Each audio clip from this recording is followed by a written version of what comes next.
Namah Shiva Jai Jai Jai. Heal the world is all we pray. Save our lives and take our pain. Deva Katta గారి direction లో వచ్చిన మయసబ్ అనే web series ఇప్పుడే చూసా. Total గా 9 episodes ఉన్నాయి.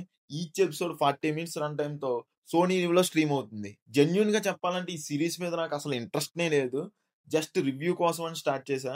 నిజం చెప్తున్నా, అసలు నైట్ అంతా పడుకోకుండా బింగ్ వాచ్ చేశా. దేవకట్ట గారు బ్యాక్ అని చెప్పొచ్చు. సిరీస్ అయితే నాకు చాలా చాలా బాగా నచ్చింది. Must watch it guys.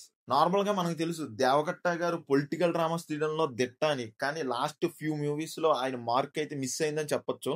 కానీ ఈ సిరీస్ లో మాత్రం ఫుల్ గా ఉంది. రియాలిటీకి చాలా అంటే చాలా దగ్గరగా ఉండే స్టోరీ టెల్లింగ్ తో అండ్ అక్కడక్కడ సినిమాటిక్ హైస్ తో సిరీస్ అయితే చాలా చాలా బాగుంది. అండ్ ఈ సిరీస్ ఒక పొలిటికల్ డ్రామా. 90s టైంలో ఆంధ్రప్రదేశ్ రాజకీయ చరిత్రను తిరగరాసిన ఇద్దరు పొలిటీషియన్స్ లైఫ్ నుంచి ఇన్స్పైర్ అయి తీసిన సిరీస్ ఇది. ఇన్స్పైర్ కాదు, బయోపిక్ అని చెప్పేయచ్చు. నాకు తెలిసిన 2-3 సంఘటనలు కూడా ఈ సిరీస్ లో ఉన్నాయి.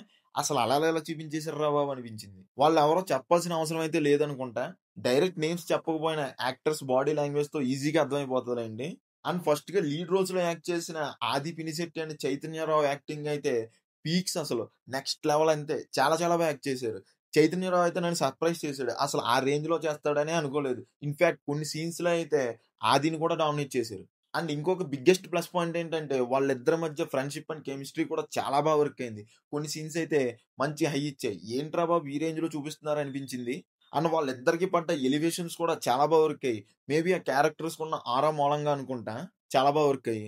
ఓన్లీ వాళ్ళిద్దరి గురించే కాదు, చాలా మంది గురించి అయితే ఈ సిరీస్ లో ఉంటాయి. లైక్ బెజవాడ వంగ, పెద్ద ఎన్టీఆర్ గారు, ఇలా కొన్ని ఇంపార్టెంట్ క్యారెక్టర్స్ కూడా చూపించారు. అండ్ క్యారెక్టర్ రైటింగ్ అయితే ఎక్సలెంట్. అసలు ప్రతి క్యారెక్టర్ కి బ్యాక్ స్టోరీ అండ్ ఒక మోటివ్ ఉంటుంది. అండ్ ఆ టైంలో నార్త్ రూలింగ్ పార్టీ చేతుల నుంచి రీజనల్ పార్టీకి ఎలా షిఫ్ట్ అయ్యారు అండ్ అలా అవడానికి కారణాలేంటి, ముఖ్య పాత్రలు ఎవరు పోషించారు, ఇవన్నీ చాలా పోసగుచ్చినట్టు చూపించారు.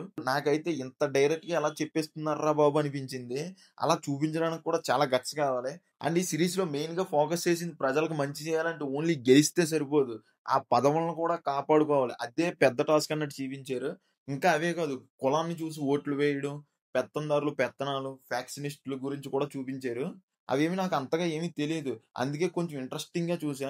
బెస్ట్ పార్ట్ ఏంటంటే అవన్నీ ఏదో రుద్దినట్టు కాకుండా చాలా కన్విన్సింగ్ గా చూపించారు. అండ్ నెక్స్ట్ టెక్నికల్ గా కూడా చాలా చాలా బాగుంది. స్టోరీ టెల్లింగ్, స్క్రీన్ ప్లే అన్ని చాలా బాగున్నాయి. క్యారెక్టర్ రైటింగ్స్, వాటి ఆర్క్, వాళ్ళకి వచ్చే సిచ్యువేషన్స్, వాళ్ళు తీసుకునే డిసిషన్స్ అన్ని చాలా బాగా వర్క్ అయ్యి. బీజిఎం కూడా చాలా చాలా బాగుంది. 90s టైం పీరియడ్ కూడా చాలా బాగా చూపించారు. సినిమా ఫోటోగ్రఫీ కూడా చాలా అంటే చాలా న్యాచురల్ గా ఉంది, చాలా బాగుంది. ఇంక నెగిటివ్స్ అంటారా, స్టోరీ టెల్లింగ్ కొంచెం స్లో ఫేజ్ లో వెళ్తుంది. నాకైతే ఎక్కడ బోర్ కొట్టలేదు. ఆ డ్రామా అయితే నాకు చాలా బాగా వర్క్ అయింది. ప్రతి ఎపిసోడ్ లోనూ ఏదో ఒక పాయింట్ తో బాగానే హుక్ చేశారు. ఫైనల్ గా చెప్పాలంటే పొలిటికల్ డ్రామాస్ చూసే వాళ్ళు అయితే కన్ఫామ్ గా చూడండి. నాకైతే చాలా బాగా నచ్చింది.